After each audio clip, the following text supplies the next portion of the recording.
एक बार एक सुनार से लक्ष्मी जी रूठ गई। उन्होंने जाते वक्त सुनार से बोला, मैं जा रही हूँ और मेरी जगह नुकसान यानी कि हानि आ रहा है, तैयार हो जाओ। लेकिन मैं तुम्हें अंतिम भेंट जरूर देना चाहती हूँ, मांगो जो भी इच्छा हो। सुनार बहुत समझदार था।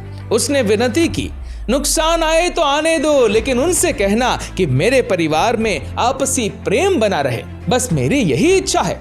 लक्ष्मी जी ने तथास्तु कहा और चली गई। कुछ दिन के बाद सुनार की सबसे छोटी बहू खिचड़ी बना रही थी। उसने नमक आदि डाला और अन्य काम करने लगी। तब दूसरे लड़के की बहू आई और उसने भी बिना चखे नमक डाला और चली गई। इसी प्रकार तीसरी चौथी बहुएं आई और नमक डालकर चली गई। फिर उनकी सास ने भी ऐसा ही किया। शाम को सबसे पहले सुनार आया।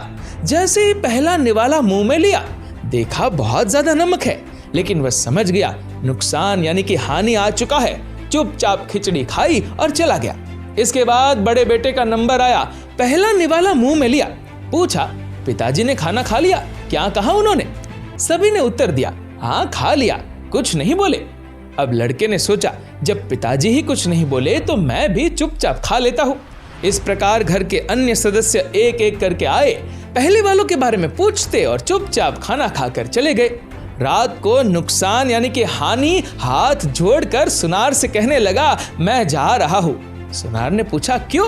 तब नुकसान यानी कि हानि कहता है, आप लोग 1 किलो तो नमक खा गए, लेकिन बिल्कुल भी झगड़ा नहीं हुआ। मेरा यहाँ कोई काम नहीं।